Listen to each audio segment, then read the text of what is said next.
Campagne électorale qui ne dit pas son nom, une campagne électorale clandestine. Mais oui, elle dénonce à moins de 4 mois maintenant de la présidentielle du premier tour, la prise de parole d'un candidat qui ne dit pas son nom. Et je voulais qu'on regarde cette séquence très forte à l'Assemblée nationale. Vous l'avez évoqué tout à l'heure, Philippe Gosselin des Républicains, très gros coup de gueule, il dénonce une campagne déguisée. Il s'adresse directement au gouvernement, regardez. En 2017, votre gouvernement nous promettait un monde nouveau. Il devait moderniser la vie politique, en finir avec les pratiques iniques, corriger les défaillances de notre démocratie. Rien que ça. 5 ans plus tard, ce nouveau monde nous paraît pire, il faut le dire, que l'ancien. Depuis septembre, le président de la République fait campagne, matin, midi et soir, avec le chéquier de la France. Il multiplie les dépenses électoralistes à mesure que la présidentielle se rapproche. Depuis l'été, on note 42 annonces supplémentaires, 45 milliards de dépenses inconnues et rarement financées. Jamais on n'a connu un tel degré d'irresponsabilité budgétaire. Mais comme ça ne suffit pas, on découvre que le président de la République profite de son statut pour faire campagne à bon compte et à grand renfort de battage médiatique. L'émission qui sera diffusée demain soir est bien une émission de campagne, ni plus ni moins, personne ne s'y trompe. Sauf que le président refuse de s'appliquer à lui-même les règles sur les temps de parole qui doivent pourtant respecter tous les autres candidats. Comment accepter que le président puisse lui-même se soustraire délibérément à la règle commune, mener une campagne qui n'emporte pas son nom et en plus financée par l'ensemble des Français? Voilà, gros coup de gueule du député LR Coup de Philippe gueule Gosselin. argumenté. Argumenté, exactement. Il s'adresse directement, il interpelle Gabriel Attal, le porte-parole du gouvernement, qui lui répond, toujours dans l'hémicycle. Regardez. Quand on cherche à convaincre les Français, on cherche à leur parler, pas à empêcher les autres de le faire. Quand on cherche à convaincre les Français, on cherche la cohérence. Quand on cherche à convaincre les Français, on parle d'eux, de leurs attentes, de leurs inquiétudes, pas de tambouille politicienne ou de je ne sais quel artifice pour enfumer le débat. Ce quinquennat, c'est un miroir de vos échecs et de vos renoncements. C'est pour ça que vous êtes gênés quand on s'exprime. C'est pour ça que vous êtes gênés quand le président de la République s'exprime devant les Français, comme c'est sa légitimité de le faire. Alors laissez chacun s'exprimer et surtout laissez les Français juger. Ouh là là, passionnant. Qui sont les éditorialistes invités, mesdames, messieurs? Si vous nous rejoignez, il est à quelques mètres de nous, Renaud Pilat, le journaliste politique le mieux informé de Paris. Il y a une passionnariat souverainiste, Barbara Lefebvre, rebonsoir, essayiste, enseignante. Un éditorialiste social-démocrate, en la personne de Nicolas Doménac. C'était moi. Ouais, vous pourriez l'être, oui, mais pas social-démocrate. Un journaliste quoi? Conservateur, ça vous va, conservateur? Oui, c'est un mot qui commence très mal, disait Ouais. je ne sais plus qui, mais tant pis, je l'assume. Vous préférez conservateur ou réactionnaire? Je préfère conservateur. Très bien. Guillaume Roquette, directeur de la rédaction du Figaro Magazine, et la sublimissime et très compétente, bien évidemment, Julie Hamet. Voilà, les présentations sont faites, mesdames, messieurs. D'abord, Guillaume Roquette, on commence par vous.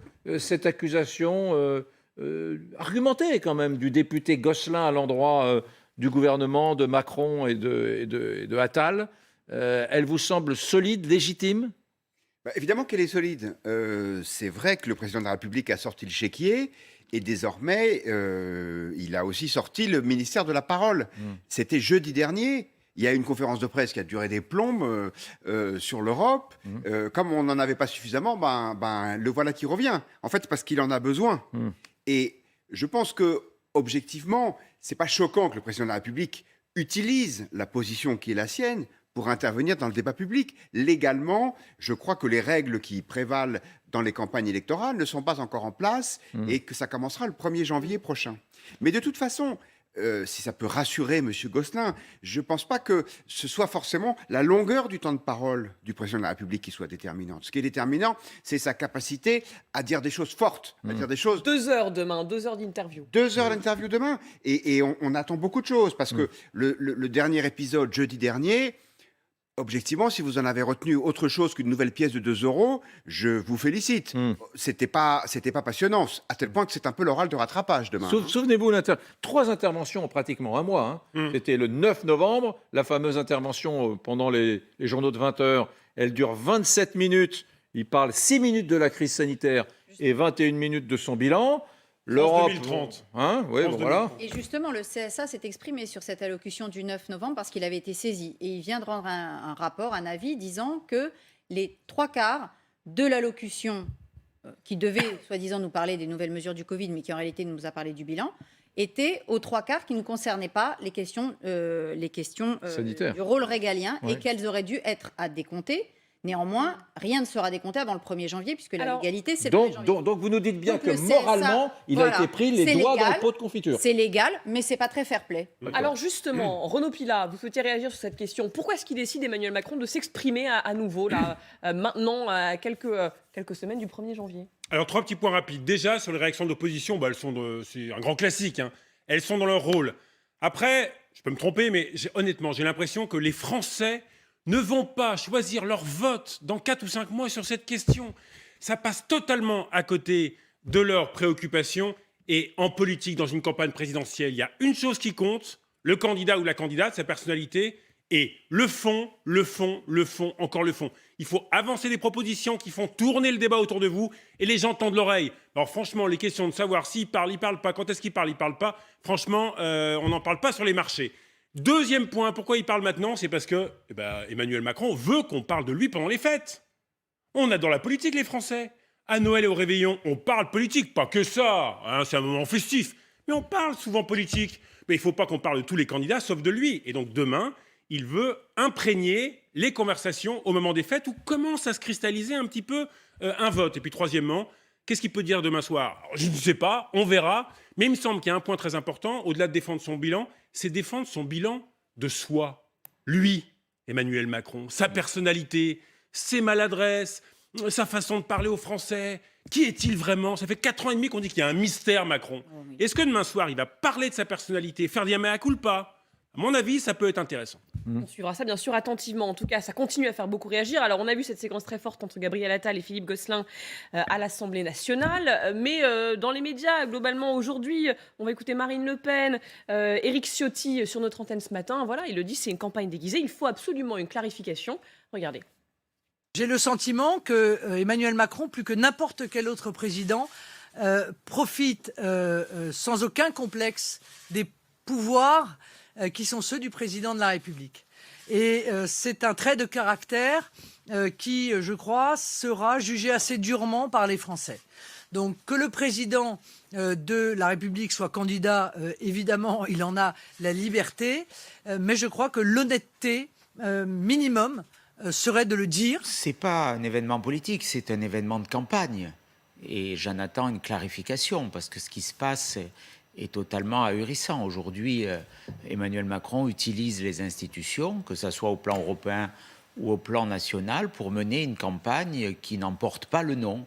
Donc aujourd'hui, nous devons avoir une clarification. Son temps de parole doit être celui du candidat et pas du président de la République. C'est ce que nous avons demandé au CSA.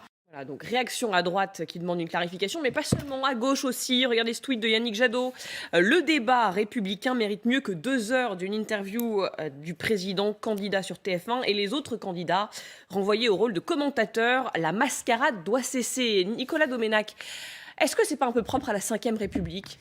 Le chef de l'État, un peu omniprésent, qui décide de prendre la parole, il est dans son rôle.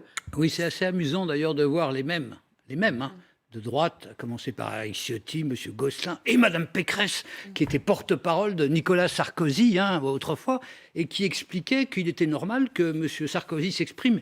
Attention, c'était fin janvier. Et Nicolas Sarkozy s'est déclaré le 15 février.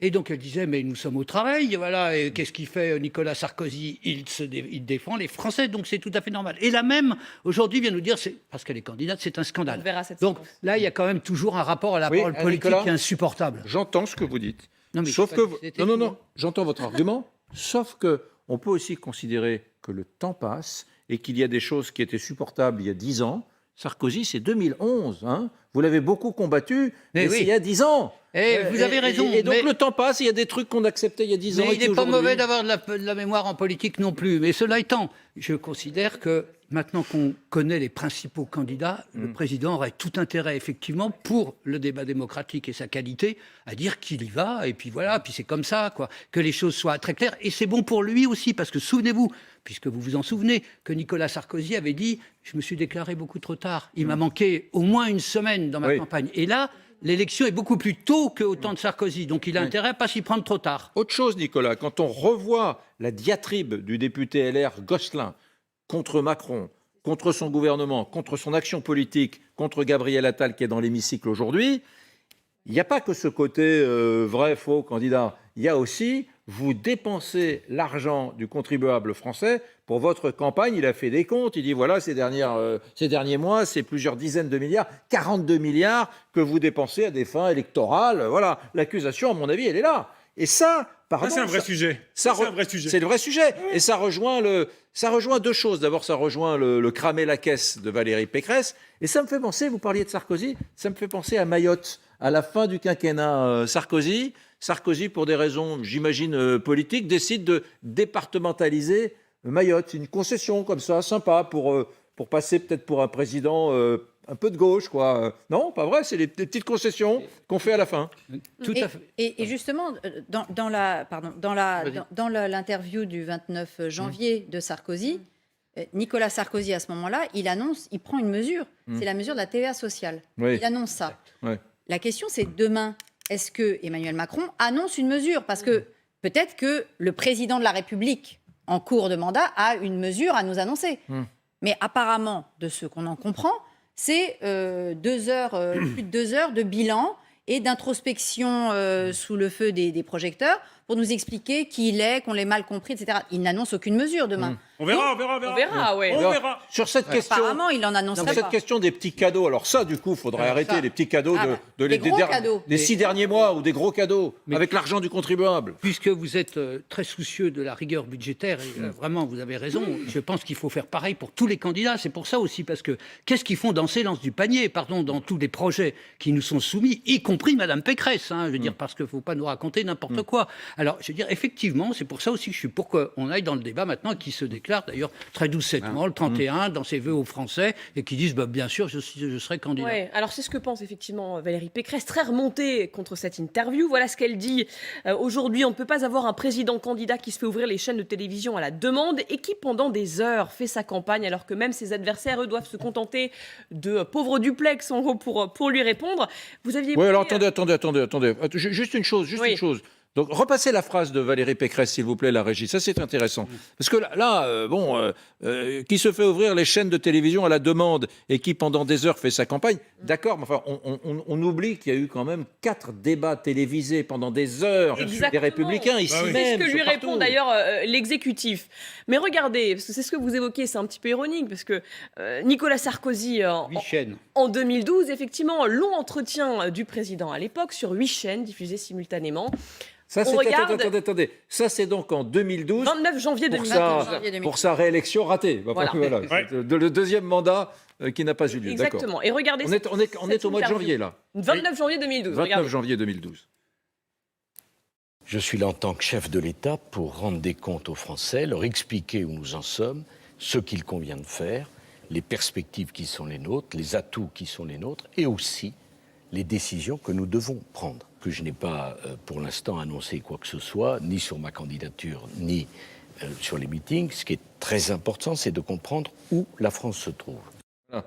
Donc je sais que vous étiez extrêmement focus sur Nicolas Sarkozy à cette époque-là. Nicolas Domenech, à l'époque, vous bossiez pour Marianne. C'est ça, exactement. Et souvenez-vous, vous l'avez évoqué il y a quelques minutes, on a retrouvé, pour vous faire plaisir, la réaction de Valérie Pécresse. Le 31 janvier, donc 2 jours après, la boîte à archives, parfois ça fait un peu mal. Écoutez ce que disait Valérie Pécresse. Le gouvernement est pleinement dans l'action. Je crois que le temps de la présidentielle viendra. Alors, je sais que ça doit être frustrant pour les candidats à la présidentielle de présenter des programmes et de ne pas avoir encore d'adversaires, mais ce temps-là viendra, ce temps de la confrontation. Peut-être frustrant pour certains électeurs aussi, et même pour des sympathisants UMP, on vient de l'entendre au standard. Cohen, avec 150 000 chômeurs en plus, est-ce que nous pouvons nous permettre de ne pas agir ? Est-ce que nous pouvons nous permettre aujourd'hui Vous de pouvez vous permettre mélanger de les gens? présenter des projets pour le quinquennat à Mais venir, on les présentera. Enfin, Est-ce que vous croyez vraiment qu'on n'aura pas de projet? On aura un projet. Est-ce que vous croyez vraiment qu'on n'aura pas de candidat? On aura un candidat. Bon. Donc ne vous inquiétez pas, ce moment viendra. Voilà, On n'est pas sympa avec Valérie Pécresse. Vraiment, on n'est pas Mais- sympa. Hein. Ça va, ça vient, ça va, ça vient. Juste une phrase pour rebondir sur ce qu'a dit Barbara. Je peux vous dire que les lieutenants d'Emmanuel Macron, depuis 2-3 ans, parce que cette campagne de réélection, ils y pensent, ils ont regardé ce qu'a fait Nicolas Sarkozy. Et Barbara, très justement, a rappelé que Nicolas Sarkozy propose en janvier la TVA sociale. Mais quelle erreur! Mais vous vous souvenez, la TVA sociale, 3 mois avant un premier tour, proposer ça. Mais honnêtement, c'est Bruno Le Maire qui en parle le mieux. Il était aux avant-postes. C'est quoi la TVA sociale? Eh bien, on crée une TVA qui permettait de récolter de l'argent, qui permettait de baisser les cotisations pour faire baisser le chômage. Eh ben, c'était la meilleure mesure qu'on pouvait prendre pour la Mais France. à 3 mois d'un premier tour, Eh bien oui, Guillaume, ça s'appelle. que n'a-t-il pas fait Ça s'appelle, mon cher Renaud, le courage en politique. Mais arrêtez, Ça il veut fallait dire le faire en que- 2007. Que n'a-t-il pas fait en 2007? Ça veut dire. 2007, fallait le faire. Ça veut dire que la politique, ce n'est pas seulement de la démagogie. Mais vous rigolez, et Guillaume. l'échec. Nicolas Pourquoi il l'a Sarkozy, pas fait en 2007? l'occurrence, c'était le contraire. Parce que qu'est-ce qu'a fait François Hollande? Lui, il a augmenté massivement les impôts, alors que la TVA, l'augmentation de la TVA, c'est un impôt qui repose pour un tiers Sur le fond, vous avez les raison. importations Oui. et les touristes, donc il ne touchait pas les Français. Et deuxièmement, à l'époque, ça aurait permis d'éviter ce choc fiscal. Et je pense qu'il aurait été Bien. absorbé Vous par avez les entièrement raison. Pourquoi il ne l'a pas fait en Non, 2007 en on ne arrivant fait pas la TVA sociale. Interdit de TVA sociale. Juste une chose. Bah, on est parti sur... voilà, vous êtes Les parti techniques sur- de campagne. Non, Les mais techniques de campagne. je voudrais revenir avec Nicolas Doménac, Oui. l'homme, le journaliste qui a scruté, décortiqué le mieux la Sarkozy, avec un regard quelque peu taquin, c'est vrai. Mais sur ce truc, quand même, franchement, Valérie Pécresse... Bon, c'est grandeur et misère de la politique. Je rappelle pour ceux qui prennent l'émission en cours qu'à l'époque, elle dit c'est normal que Sarkozy se déclare en février, nous on agit. Et là, maintenant, 10 ans plus tard, elle dit il est scandaleux qu'au mois de novembre-décembre, Macron ne se soit toujours pas déclaré candidat. C'est une campagne clandestine, etc. Donc on voit Ça fait partie de ces postures qui tuent la crédibilité des politiques. Mais je suis étonné quand même, Éric Brunet, que vous n'ayez pas rappelé quand même que Nicolas Sarkozy, quand il a tenu ces propos-là, on sortait d'une crise financière terrible. Oui. Terrible. Donc, au fond, il avait de quoi expliquer aux Français où on en était. Enfin là, Alors, on prend une crise sanitaire terrible également. Voilà, on peut dire, c'est ce que Enfin, on sort pas, d'ailleurs, l'argument, mais juste une petite précision aussi. Moi, je n'attends pas quelque chose de personnel demain soir. J'attends une participation au combat idéologique qui est, d'un côté, ceux qui disent que le pays se casse la gueule, que c'est la fin des haricots et que tout décline, etc. Et Macron, qui renoue avec le lien brisé de sa campagne de 2017 sur l'optimisme, sur ce pays va pas si mal que ça. D'ailleurs, de mon bilan, je pense que c'est là-dessus, à ce niveau-là, que n'est pas j'ai un cœur qui bat comme vous tous, etc. Je veux dire, ça, je trouve que c'est pas sérieux. Surtout qu'il a fait sa campagne de 2016-2017 sur l'idée que la France était dans une impasse. Une impasse politique, économique, démocratique. Donc là, il faut demain qu'il explique. Est-ce qu'il a sorti la France de l'impasse? Je suis navrée, il a raison ceux qui ont choisi le titre de l'émission ont raison. Où va la France? Oui, où va la France? Est-ce qu'elle est sortie de l'impasse? Apparemment, compte tenu des premières enquêtes d'opinion qui sortent sur l'état des Français, la défiance n'a jamais été aussi profonde et la tentation de l'abstention aussi. Donc pour ce qui est de l'impasse, j'ai l'impression qu'on est encore au fond de l'impasse. Un mot, Monsieur le Président de la République. L'année dernière, sur RTL, j'ai présenté pendant une saison une émission qui s'intitulait « Où va la France ?» Vous m'avez volé le titre d'émission. Je vous le cède bien volontiers, mais moralement... Guillaume Moi, je Roquette, voudrais gros enjeux rajouter- politiques demain. Oui, gros enjeu politique ou pas. On parlait de cette intervention de Nicolas Sarkozy en janvier 2012. Je vous rappelle que ça n'a pas empêché d'être battu. Il y a toujours, chez les présidents sortants, une espèce d'autoconviction que ils ont été mal compris, qu'on ne les juge pas comme ils le méritent, et que donc, s'ils disent vraiment ce qu'ils ont voulu faire, ça va aller mieux. C'est-à-dire, ils croient que, comme disent les gens pédants, que la parole est performative, c'est-à-dire qu'elle se suffit à elle-même, elle peut remplacer l'action. Et c'est un défaut qui guette souvent Emmanuel Macron, qui a tendance un peu à s'enivrer de son propre Se discours. payer de mots. Exactement. On se souvient de ces soi-disant dialogues avec les maires après la crise des Gilets jaunes, qui était une sorte de monologue qui n'en finissait pas. Là, il y a 2 journalistes affûtés en face de lui, mais il faut qu'il se méfie. C'est-à-dire qu'il se dit, j'ai du temps, et donc je vais pouvoir faire de moi, ma vie, mon œuvre. S'il fait ça, alors à mon avis, ça sera peu efficace. Justement, on est avec Prisca Thévenot, députée porte-parole La République En Marche. Merci beaucoup d'être avec nous. Une première question quand même déjà, parce que vous avez entendu toutes ces critiques par rapport à cette interview d'Emmanuel Macron, 2 heures d'interview du président candidat, disent ses détracteurs. Est-ce que vous comprenez quand même ce sentiment d'injustice de la part de l'opposition ? Écoutez, moi, le sentiment de l'injustice, je le ressens en ce moment précisément parce que là, je suis en duplex avec vous et pas sur le plateau parce que je suis à la région Île-de-France et je suis conseillère régionale dans l'opposition avec Valérie Pécresse. Et l'injustice, je la ressens parce que Madame Valérie Pécresse, alors que nous sommes en train en ce moment de travailler le budget de la région Île-de-France, eh bien, elle est juste pas là. Après, où est Charlie ? Où est Valérie ? On ne sait pas où elle est, on ne la voit pas, elle arrive de temps en temps très rapidement. Et ça, c'est une injustice. Et ça vient détricoter le lien entre les élus et les citoyens dont vous parliez il y a quelques instants. Et je pense que c'est important. Non pas que Valérie Pécresse ne doit pas être candidate à la présidentielle, au contraire, très bien, mais je pense que ça ne doit pas lui faire oublier pour le coup à elle qu'elle est aussi, en même temps, toujours présidente de région et qu'il y a de grands chantiers à mener pour cette première région de France et une des régions les plus importantes d'Europe. Est-ce que vous avez envie de réagir sur la petite phrase de Valérie Pécresse qui a expliqué aux Français que Emmanuel Macron était désormais obsédé par elle. Elle dit finalement, je devais être sur une chaîne d'infos mercredi soir et finalement Macron est mercredi soir sur LCI et sur TF1. Pourquoi ? Donc, alors, on va l'écouter, on va l'écouter et vous réagirez tout de suite après, Prisca Thévenot. Il est obsédé aujourd'hui par ma candidature.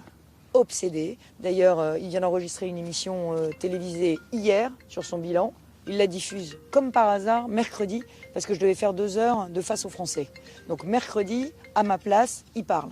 Donc il est obsédé. Donc je vais vous dire, le simple fait que je sois venu ce soir, vous allez voir que ça va débloquer les choses. Voilà, il est obsédé par Valérie Pécresse. Non, mais je pense que Valérie Pécresse vaut mieux que ça et qu'on mérite mieux que ça. On a subi, attention, sans tomber dans l'outrance, hein, mais on a subi les petites phrases d'autres candidats pendant tout le mois de septembre, d'octobre, novembre. Je pense qu'on ne va pas commencer à commenter en permanence les petites phrases de Valérie Pécresse. Après, ils ont cramé la caisse, voici qu'on est obnubilé par elle. Non, je ne pense pas. Je pense que là, nous attendons un vrai débat de fond sur les préoccupations des Français, sur le projet qu'elle dit avoir déjà tout préparé, tout ficelé, tout chaud, eh bien, qu'elle le présente, qu'elle le montre. Et sur ça, on aura un débat sain et serein et apaisé. Je pense qu'on mérite mieux que des petites phrases qui, honnêtement, à part servir une politique politicienne, n'apportent rien au débat politique. Vous êtes à la fois porte-parole de La République En Marche et à la fois élu à la région pilotée, présidée, vous venez de le dire, par Valérie Pécresse. Donc vous êtes à la confluence des 2 choses, votre parti, Macron, et puis la région avec Valérie Pécresse. Sincèrement, pour vous, c'est une candidate, si jamais elle parvenait au second tour, c'est une candidate, j'imagine, que vous redoutez davantage que, je ne sais pas, Zemmour, Marine Le Pen ou je ne sais qui. Écoutez, si la campagne continue comme elle vient de commencer avec justement les petites phrases dont nous venons de parler, je ne sais pas si on doit la redouter plus que ça. En réalité, vous savez, le choix des candidats qui seront au premier tour, au second tour, ce n'est pas nous qui les décidons, c'est bien les Français. Et c'est ça qu'il faut ne pas oublier. Encore une fois, et je pense que c'était sur un de vos plateaux, Éric Brunet, que je disais au mois de janvier, attention à ne pas voler l'élection aux Français. De commencer à faire des pronostics sur la base de sondages, c'est bien, mais rappelons encore une fois que les Français, eux seuls, choisiront qui seront les candidats qu'ils voudront voir au premier et second tour. Et ce choix se fera sur la base d'un projet, d'un programme, pour la majorité présidentielle, d'un bilan, mais pour Valérie Pécresse aussi, exactement sur la base de son bilan à la région Île-de-France. Prisca Thévenot, un mot quand même sur cette interview. Demain, on le rappelle, diffusion à 21h05 sur notre antenne. On sait qu'Emmanuel Macron pâtit encore d'une image un peu d'arrogance. Le chef de l'État, il a du mal à s'en défaire. Est-ce qu'il doit dans cette interview, essayer de purger un peu les malentendus, d'effacer un petit peu ces malentendus pour essayer de repartir de bon pied. Donc l'année prochaine, qu'est-ce que vous attendez de lui ? Ça, effectivement, je peux entendre ce sujet de l'arrogance, de distance, etc. Mais en réalité, c'est pas ce qu'on retrouve sur le terrain quand on échange avec les Françaises et les Français. Vous savez, j'ai entamé un tour de France des régions depuis le mois de septembre où tous les week-ends, je vais à la rencontre aussi bien des militants, mais plus généralement des Français. Et le mot qui revient énormément, c'est le mot courage.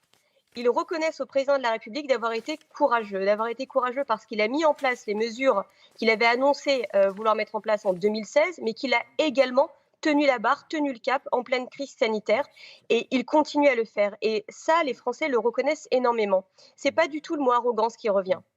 Je vous sens agacé là, Non, Barbara Lefebvre. J'aimerais qu'on entende quelles sont les mesures que Emmanuel Macron a mis en œuvre qui seraient des grandes mesures courageuses. Lesquelles ? Alors, avec grand plaisir, notamment sur le sujet de la réindustrialisation. On en a beaucoup parlé, on n'a jamais fait grand-chose sur ce sujet, alors qu'il s'agit d'un fleuron de notre pays, aussi bien en Europe, mais dans le monde. L'industrie, aujourd'hui, c'est quoi ? C'est, en 2021, 2 fois plus d'ouverture de sites que de fermetures. C'est 60 000 offres d'emploi supplémentaires. Vous voilà convaincu, Barbara Lefebvre. 620 projets de relocalisation. Je pense que la crise du Covid nous a permis de voir que, en tout cas, sur un certain nombre de biens de première nécessité, et notamment sur la question de la souveraineté sanitaire, notre industrie n'était pas du tout au rendez-vous. Sur un certain nombre de... Évidemment, là, vous nous parlez sans doute d'industrie de pointe, mais il y a un certain nombre de secteurs industriels sur lesquels il y a des grands enjeux de souveraineté et sur lesquels nous sommes toujours en grande difficulté. Non, vous avez raison, vous avez tout à fait raison, madame. L'industrie dont je parle, excusez-moi, je ne l'ai pas spécifié. Il s'agit de l'industrie en général et bien évidemment, l'industrie pharmaceutique est dans ce florilège-là.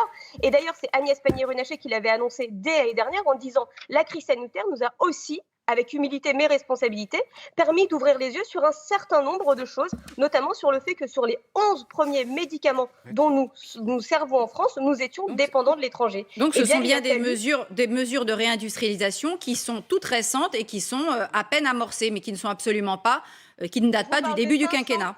Non, je vous parle de 500 relocalisations, c'est pas à peine amorcé, c'est concret. 70 000 emplois supplémentaires dans l'industrie, c'est pas à peine amorcé, c'est concret. 2 fois plus d'ouverture de sites que de fermeture, c'est concret. Bien. Merci beaucoup, Prisca Thévenot, d'avoir passé ces quelques minutes avec nous pour défendre le président de la République. Il est resté avec nous, mesdames, messieurs, restez avec nous. Dans un instant, on va parler de Valérie Pécresse, car il y a du nouveau aussi dans la campagne de Valérie Pécresse. Mais tout de suite, comme tous les soirs, à 23h, c'est le journal. Et on commence par cette dernière information. Le leader présumé du groupuscule d'ultra-droite, les Zouaves de Paris, a été interpellé. Il est soupçonné d'être impliqué dans les violences du meeting du candidat Éric Zemmour à Villepinte. Il avait été identifié sur des vidéos. On y voyait des militants de SOS Racisme agressés à coups de poing et de chaises. Également dans l'actualité, la compagnie G7 suspend ses taxis Tesla après un accident grave samedi à Paris. Un taxi a perdu le contrôle de son véhicule dans le 13e arrondissement. Accident qui a fait 1 mort et 3 blessés graves. On fait le point avec Camilla Campusano. Plus de courses en Tesla avec G7 pendant quelques temps. Une mesure de précaution après un grave accident impliquant un de leurs chauffeurs. G7 a appris avec stupeur le terrible accident survenu samedi soir. Nous avons décidé de suspendre les 37 chauffeurs équipés du modèle similaire au véhicule impliqué, en attendant l'évolution de l'enquête. Le week-end dernier à Paris, impossible de l'arrêter. Cette Tesla a fini contre cette camionnette. Elle a percuté des piétons, un cycliste et plusieurs poteaux. Le chauffeur de taxi n'était pas en service, mais avec sa famille. Il invoque un dysfonctionnement des freins. Selon nos informations, il aurait même crié aux passants de s'écarter. Une conclusion un peu rapide pour ce spécialiste. Le chauffeur indique que la pédale de frein ne répondait pas. A-t-il mis en place l'autopilote ? On ne met pas l'autopilote en ville, on ne met pas le régulateur de vitesse en ville. La responsabilité du conducteur dans une automobile, elle reste entière. Pour homologuer ce type de véhicule, les constructeurs doivent confirmer que seul le conducteur reste maître du véhicule. Aucune défaillance technique décelée jusqu'ici par Tesla qui a accès à certaines données du véhicule. Aux États-Unis, plus d'une dizaine d'accidents ont été recensés en 3 ans. À chaque fois, l'autopilote ou le régulateur de vitesse était enclenché. Dans ce cas-ci, l'enquête devra le déterminer. C'est épouvantable ce qui s'est passé. Bon, il y a une vingtaine de blessés, disiez-vous. Une personne décédée, c'est ça? Une personne décédée, oui. C'est un cauchemar. Enfin, moi, c'est un cauchemar que je fais parfois, d'être au volant d'une voiture qui n'est pas maîtrisable. Ce n'est pas la première fois que ça arrive. C'est arrivé également avec des voitures thermiques, des systèmes de frein où il y a eu des accidents terribles et les chauffeurs ont accusé les constructeurs. Mais là, c'est vrai que ce sont des voitures autonomes, électriques. On va vers l'autonomie automobile et j'imagine que ça peut faire douter des sociétés entières de finalement monter dans des voitures dont on n'est plus maître. Et 37 chauffeurs sont donc concernés par cet arrêt de la compagnie G7. Également dans l'actualité, l'INSEE prévoit une hausse du SMIC de 0,9% au 1er janvier, une hausse mécanique. Il ne s'agit pas d'un éventuel coup de pouce du gouvernement. Par ailleurs, bonne nouvelle, le redressement de la croissance française devrait se poursuivre en début d'année prochaine. Au chapitre sanitaire, plus 63 400 cas ces dernières 24 heures. C'est un record pour cette 5e vague. Pas de nouvelles restrictions pour autant pour les fêtes de fin d'année. Le gouvernement compte sur le bon comportement des Français. D'ailleurs, certains médecins le disent, les réveillons ne changeront pas l'évolution de l'épidémie. Écoutez. Ce n'est pas les fêtes de Noël qui vont changer la dynamique, en fait. On continue le cycle de l'épidémie et on est sur sa fin d'ailleurs avec ce variant Delta. Et donc on sera en phase descendante, comme je l'avais dit, puisque c'était confirmé par le ministre de la Santé aujourd'hui. Nous sommes bien au pic le 15 décembre. Et donc le fait qu'on fasse ou pas le réveillon à Noël ne va rien changer à l'histoire de la pandémie. Donc il faut être intelligent pour comprendre. On est au pic de la maladie, mais en même temps, aujourd'hui, c'est le record des contaminations. On est au pic de la maladie, mais ça va donc redescendre. Oui, et les réveillons ne changeront rien. En tout cas, c'est ce que pense le docteur finalement. Martin Blachier. Et c'est un peu un message d'espoir. C'est le rendez-vous politique à suivre demain. L'interview d'Emmanuel Macron pour TF1 et LCI. Le président de la République qui répondra aux questions d'Audrey Crespo-Mara et de Darius Rochebin. Ce sera donc à suivre, bien sûr, sur notre antenne à partir de 21h05. Est-ce que c'est pas une manière de couper l'herbe sous le pied de Valérie Pécresse? La majorité s'en défend. Écoutez. Je pense qu'il faut quand même beaucoup d'immodestie de la part de la candidate Les Républicains pour penser que Emmanuel Macron, il pense à elle, en réalité. Emmanuel Macron, il termine son tour d'Europe aujourd'hui. On a bien autre chose à penser et à faire de nos journées que de penser à Mme Pécresse. Voilà, les Pays-Bas. Vous souhaitiez... Non, il m'arrive de rester muet. Serein, muet, admiratif de votre travail et de la pertinence et de la précision de votre journal. Alors je poursuis. Les Pays-Bas qui annoncent donc la fermeture des écoles primaires la semaine prochaine, soit une semaine avant le début des vacances de Noël. Par ailleurs, le Premier ministre annonce le prolongement des restrictions sanitaires jusqu'au 14 janvier. La raison, c'est le nouveau variant Omicron. Et puis, un mot aussi sur cette explosion en Haïti. 60 personnes tuées après l'explosion d'un camion-citerne tôt ce matin. Il y a également de nombreux blessés, certains dans un état critique. Ça s'est passé à Cap-Haïtien, c'est la deuxième ville du pays.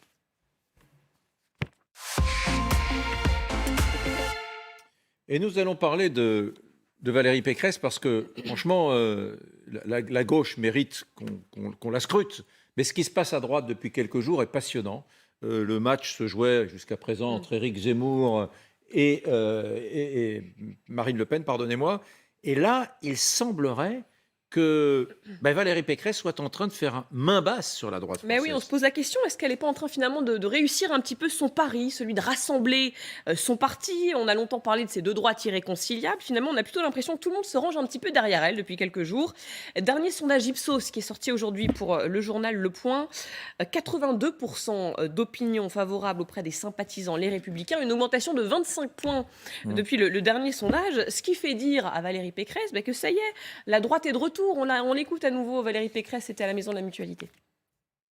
Notre famille est réunie et je vous retrouve tous avec émotion, avec gratitude, avec confiance et avec aussi en souvenir ces journées victorieuses que nous avons vécues ensemble et que nous revivrons bientôt.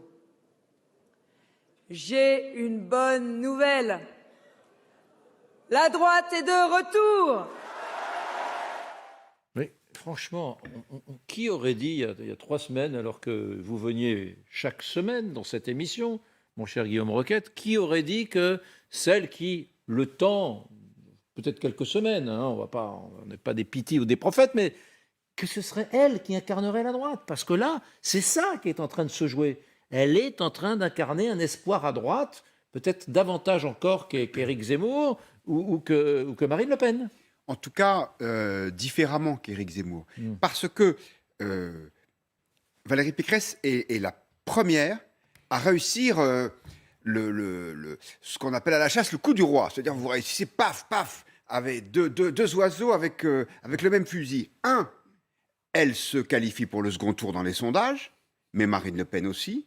Et deux, elle bat Emmanuel Macron au second tour. Ce que faisait Xavier Bertrand dans les sondages, mais Bertrand n'arrivait pas à se qualifier. C'est pour ça que quand elle dit Macron est obsédé par moi, je pense que c'est pas complètement faux. À cause de cette réalité, cette équation que pour l'instant, elle est la seule à réussir à faire. Alors, on n'en est qu'au début. Pour la première fois, un électeur de droite, quel qu'il soit, ou une électrice, peut se dire, on peut dire en famille, moi je crois qu'elle va gagner l'élection présidentielle. C'était un truc totalement fantasque il y a 15 jours. Oui, parce qu'il y a un incroyable alignement de planètes qui est d'abord dû à son talent, c'est-à-dire que par ce qu'elle est, par cette filiation chiracienne, elle rassure les électeurs de droite modérés, y compris d'ailleurs ceux qui ont été tentés ou qui ont voté pour Emmanuel Macron en 2017. Et c'est aussi pour ça qu'elle est dangereuse. Et en même temps, pendant la primaire, elle a montré qu'elle avait des propositions fortes. Et donc, elle arrive, pour l'instant, à tenir les deux bouts du cordon. Alors, il va falloir qu'elle continue. Mais c'est un atout objectif. Et puis, le deuxième atout, c'est qu'il y a à côté d'elle un Éric Zemmour qui est quand même assez élevé, mais qui prend surtout des voix à Marine Le Pen. Et donc, Marine Le Pen n'est plus au second tour d'après les intentions de vote qu'on voit aujourd'hui. Pourquoi ? Parce que Zemmour lui prend des voix. Et c'est comme s'ils se détruisaient l'un l'autre pour le plus grand profit de Valérie Pécresse, qui ainsi pourrait passer devant. Maintenant, ça, c'est le scénario.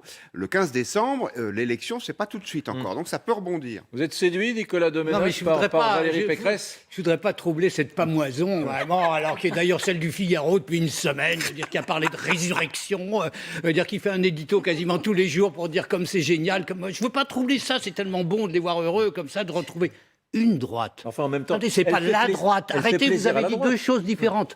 Vous avez dit à un moment un espoir à droite, et puis vous avez dit la droite. C'est pas la droite, c'est la droite filloniste qui revient, je vous rappelle, 20%, François Fillon. Et alors, assoiffé au fond de volonté de revanche sur le fait qu'ils ont, pense-t-il, été volés de la victoire qui leur revenait quasiment de droit. Hein. Et donc, ils se sentent portés là pour l'instant, mais simplement, il faut quand même penser qu'il y a la droite extrême, avec Zemmour, et alors peut-être qu'ils se disputent pour l'instant avec Marine Le Pen, et puis il y a la droite Filloni, il y a la droite macroniste, pardon, et puis il y a la droite sociale qui n'est toujours pas, qui est toujours nulle part, je dirais. Donc le centre droit n'a pas réussi à le. Mais non, attends, et moi je dis qu'il y a des risques. Je termine là-dessus. Je pense d'abord qu'il y a des risques d'élongation, de déchirure musculaire à faire le grand écart, et ensuite qu'elle va avoir Ciotti sur le dos, comme Jadot, à Sandrine Rousseau sur le dos, c'est un boulet, quoi. Elle est quand même, parce que toujours selon ce même sondage, elle est quand même assez populaire chez les sympathisants La République En Marche. La République En Marche aussi. Voilà, 43% d'opinion favorable, plus 3 points. Est-ce que c'est pas la preuve qu'elle convainc aussi la ligne moins dure C'est la preuve de la droite. C'est la preuve qu'Emmanuel Macron est un très mauvais manœuvrier, parce qu'il y a eu des contacts à un moment pour qu'elle vienne, qu'elle soit à Matignon. Il n'en a pas voulu. Hein. Il a préféré ne pas avoir de Premier ministre plutôt que d'avoir un Premier ministre qui aurait existé. Et bien maintenant, il s'en mord les doigts. Mais oui, enfin, il l'a pas vu. Je vous passe le micro tout de suite, Barbara, mais il l'a pas vu. Mais elle, est-ce qu'elle se voyait vraiment ? Est-ce qu'elle se voyait ? Personne ne l'a vu venir. Vous imaginez qu'on est en train de parler je le redis, hein, de cette femme éventuellement présidente de la République, alors qu'il y a 3 semaines, elle n'existait pas, ou peu. Elle était juste présidente de la région Île-de-France. Elle avait quand même elle cochait déjà beaucoup de cases quand même. Hein. Elle était celle qui était la plus lisible et qui était à la fois libérale et conservatrice. Pour des sympathisants, les républicains, ça compte quand même. Dans le baromètre Odoxa sur l'opinion, les opinions, bonne opinion de Valérie Pécresse, chez La République En Marche, elle est à 61% de bonne opinion. Et elle est à 38% au Rassemblement national. Donc on voit déjà bien de quelle droite il s'agit. Il s'agit bien, effectivement, peut-être d'une nouvelle primaire. On en a eu beaucoup des primaires. On a eu la primaire des Verts, on a eu la primaire entre Éric Zemmour et Marine Le Pen. Je pense que cette primaire-là, elle est réglée. On voit bien d'ailleurs qu'Éric Zemmour se tourne davantage, il n'a pas cessé de parler du RPR, donc il se tourne davantage vers la droite plutôt que vers la droite populaire et la droite nationale populaire que représente Marine Le Pen. Est-ce que là, on n'aurait pas une sorte de nouvelle primaire? C'est la primaire entre Emmanuel Macron et Valérie Pécresse, parce qu'ils représentent tous les deux. Moi, je suis assez sensible à l'analyse de Jérôme Sainte-Marie sur le bloc élitaire et le bloc populaire. Donc, je pense qu'effectivement, Valérie Pécresse et Emmanuel Macron ont beaucoup en commun. Ils ont plus en commun qu'ils n'ont de divergences. Ils ont des choses bloc élitaire, les deux. Le bloc élitaire pour les deux, c'est-à-dire la même composition sociologique à peu près l'électorat, des gens qui sont plutôt européistes, plutôt favorables au libre-échange, le libéralisme ne les gêne pas, même d'un point de vue sociétal, peut-être que Valérie Pécresse effectivement se situe dans un camp un peu plus conservateur, mais même pas vraiment. En fait, juste 2 secondes pour corriger ce que j'ai dit. Quand je disais conservatrice et libérale, c'est pas vrai. Elle n'est pas conservatrice. Elle est plus ferme sur le plan régalien. Ce qui n'est pas la même chose. Alors donc vraiment, je crois qu'on est vraiment dans Alors Guillaume Roquette me confirme qu'on est vraiment lancé dans la primaire entre Emmanuel Macron et Valérie Pécresse. Et normalement, en toute logique, il ne devrait en rester qu'un. Au deuxième tour, je veux dire. Puisque vous dites, pour que le bloc populaire soit aussi présent, parce qu'il va falloir effectivement penser à la question sociale. Le problème, c'est que le bloc populaire, il vote pas beaucoup. Juste une chose. Vous dites, elle n'est pas si conservatrice que ça. J'ai appris hier dans cette émission qu'en 2006, je crois, Valérie Pécresse avait signé une pétition dans laquelle elle disait, oui, la France est un pays multiculturel, multiracial, etc. Elle s'était associée à une... Non, c'est un peu plus compliqué que ça. C'est plus compliqué que ça. Elle l'a signée ou pas, la pétition? Alors, oui, mais il y avait plein de choses dans cette pétition, et d'après ce que j'ai compris, elle n'avait pas forcément endossé tout le package. C'est vrai qu'il y avait aussi d'autres gens qui étaient nettement plus communautaristes qu'elle. Non, mais je pense par exemple à la Manif pour tous, que Valérie Pécresse a soutenu, et puis une fois que la loi est passée, elle a dit bah, c'est comme ça, de toute façon, on ne pourra pas revenir là-dessus. Donc on voit bien qu'elle ne fait pas de ces combats sociétaux un levier. Elle se revendique comme féministe, et à la région Île-de-France, elle distribue des subventions à tout le monde, y compris à des associations. Alors, par contre, juste un point, Guillaume Roquette, quand même, parce que tout à l'heure, vous avez évacué le fait, oui, mais le bloc populaire, il ne vote pas. Mais justement, il ne vote pas, et c'est bien ça. Aujourd'hui, l'impasse de la démocratie française, c'est que ça fait plus de 15 ans qu'on ne parle plus aux classes populaires, et que cette colère-là, les Gilets jaunes, ça n'a été que le début de cette colère qui s'est exprimée. Je voulais qu'on regarde, justement, vous me faites la transition, je voulais qu'on regarde ce sondage IFOP cette fois, sur l'électorat populaire, parce qu'effectivement, ils ont un autre point commun, Emmanuel Macron et Valérie Pécresse. Effectivement, ils séduisent pas tellement l'électorat populaire, vous le voyez. Alors, celle qui séduit le plus cet électorat, c'est Marine Le Pen, 37%, suivi d'Éric Zemmour à 16%, Jean-Luc Mélenchon à 12%, Emmanuel Macron à 11% et Valérie Pécresse à 9%. Ça peut être un problème pour elle, Nicolas Domenech? Un problème énorme, pas seulement pour elle. Moi, je trouve que c'est un problème pour Emmanuel Macron, Macron, et puis pour la démocratie dans son ensemble, parce que l'abstention que tu évoquais tout à l'heure, elle va être redoutable. Je voudrais juste apporter une précision, aussi emportée par un enthousiasme que j'avais scrupule à troubler. Guillaume Roquette a dit qu'elle battait Emmanuel Macron. Il y a eu un sondage qui l'a emmené jusqu'à cette hauteur himalayenne, mais tous les autres ont donné une victoire d'Emmanuel Macron. C'est la première fois qu'il y avait un sondage. Oui. C'est la première fois qu'il y avait un sondage. Tout à fait. Qui a emporté les esprits à des hauteurs vraiment extraordinaires. Et puis alors, il y a quelque chose qui m'amuse beaucoup, c'est quand vous faites, vous, à vous de majesté, Figaro, ceux qui défendent... Je le prends comme ça. Voilà. Quand vous faites de Valérie Pécresse quelqu'un d'une conviction toujours inébranlable, etc. Elle est filloniste aujourd'hui, elle était jupéiste, dénonçant précédemment dire le côté inhumain du fillonisme qu'elle épouse aujourd'hui. Donc voilà, je dis ça en passant. Peut-être que demain, il y aura un nouveau changement. C'est de supprimer 150 000 postes de fonctionnaires. Non, mais elle parlait des valeurs inhumaines. Elle parlait des valeurs inhumaines. C'est pas dramatique. Hein. Ça va être quoi, là? Vous la trouvez inhumaine, vous? Non, je dis que simplement, elle a des valeurs qui varient. Voilà. C'est ce qui va la rendre difficilement attrapable pour quelqu'un comme Édouard Philippe, parce que normalement, Édouard Philippe, c'était ça son rôle dans Horizon. C'était de venir capter tous les déçus du Congrès LR, sauf que pas de peau, ils sont pas si déçus que ça, ils sont visiblement complètement Oui, en pamoison, ils sont Mais c'est pas un peu un atout, justement, Édouard Philippe, pour Emmanuel Macron, là, d'essayer alors, en tout de cas, si c'est un séduire atout, petit on peu. l'entend pas beaucoup. Alors peut-être, Oui. peut-être que c'est un atout pour à partir de janvier, parce qu'en tout cas, en Et décembre, il est aux vous abonnés pouvez pas, absents. vous pouvez pas nous remontrer le diagramme de tout à l'heure du vote populaire en France, là, selon les candidats? bien sûr. Parce que j'ai trouvé ça absolument Barbara, fascinant. peut-on Barbara qui est en remettre régie, s'il vous cette plaît. infographie. Voilà. Voilà. Alors regarde, bon, Marine Le Pen, on savait très bien, Éric Zemmour, très bien. Mais alors que Mélenchon, Macron et Pécresse soient pratiquement dans le même mouchoir de poche, Mélenchon, il n'a que 12% du vote populaire, Mélenchon, ça veut dire que les autres, les combien il en reste, 88% Mais parce restants, que- mais- ils sont quoi? C'est des cadres? C'est des cols blancs? C'est quoi? Des C'est ce qu'on appelle souvent... Fonctionnaires. Pardon. Des quoi? Oui, Des agents publics, des fonctionnaires? Chez Oui, Mélenchon, c'est ça, voilà. les Ouais. étudiants, Ouais. les étudiants, les profs. Jean-Luc Mélenchon, pardon, Jean-Luc prolétariat Mélenchon, intellectuel. Renault. non, Jean-Luc Mélenchon a, contrairement à ce qu'on croit, pas d'ouvriers. Non. C'est pas du tout un électorat populaire. Jean-Luc Mélenchon a un électorat de CSP+, pas CSP+, en termes de revenus, mais ce qu'on appelle les catégories intellectuelles, les professions intellectuelles. Et le bataillon, ce sont les étudiants et ceux, effectivement, qui considèrent que la gauche culturelle, la gauche Non, mais politique c'est a un avenir. complètement dingue d'imaginer que la Versaillaise catholique Valérie Pécresse est dans le même ratio que Jean-Luc sûr. Mélenchon au niveau du vote ouvrier. C'est fou. Mais sinon, la dernière fois, Jean-Luc Mélenchon aurait été au second tour. Oui. Jean-Luc Mélenchon a fait 19% la dernière fois. Le problème de la gauche et le problème de la gauche radicale, c'est qu'ils n'ont pas le peuple. Ils ont perdu le peuple.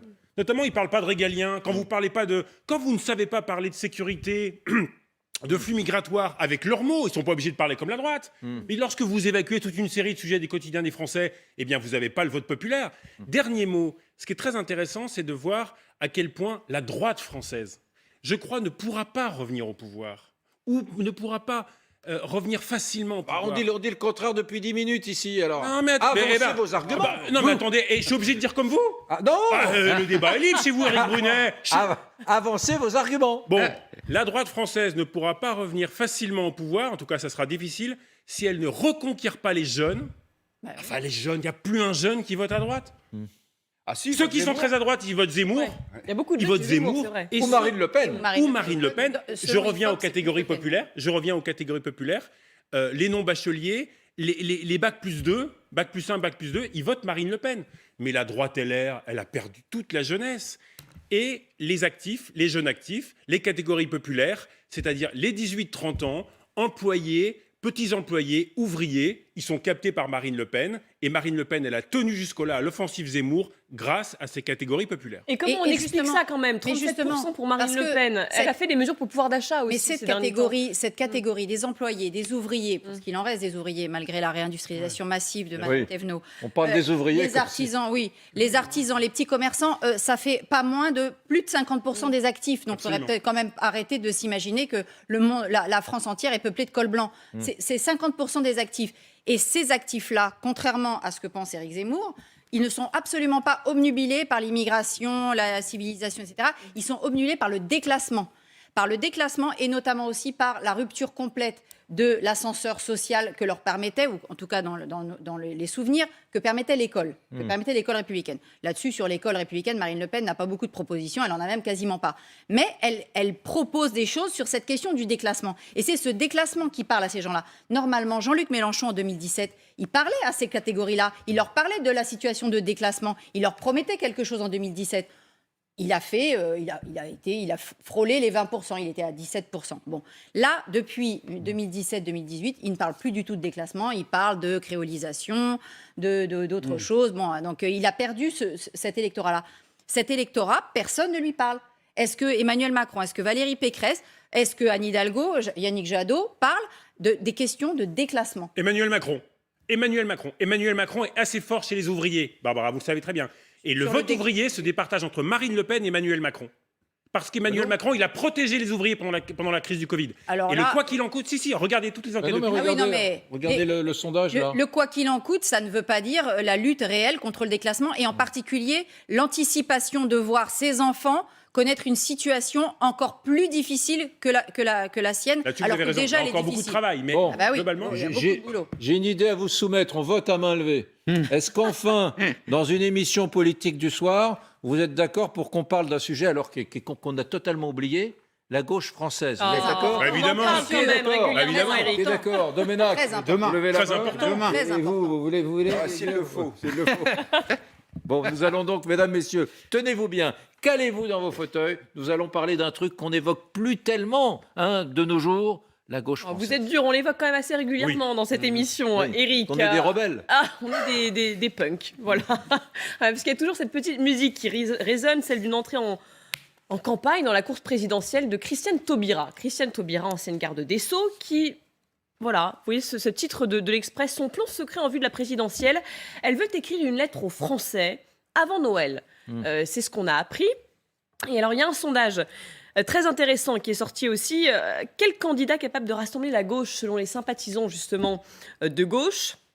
Voilà, vous le voyez, Christiane Taubira arrive en première position, 46%, suivi de Jean-Luc Mélenchon, 43%, Yannick Jadot à 29% et Anne Hidalgo à 29%.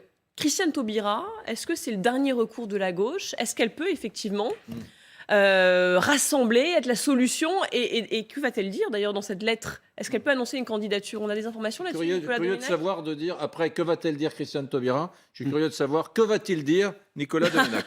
Je vais d'abord dire que j'ai une pensée vraiment émue et sincère pour tous mes amis, toutes les âmes perdues de la social-démocratie. Je veux dire, parce que c'est terrible le spectacle qu'on vit, parce qu'on n'y assiste pas, on le vit depuis des mois. Ça date pas d'aujourd'hui, je veux dire, ça date depuis sous Hollande et ça n'a fait que s'aggraver.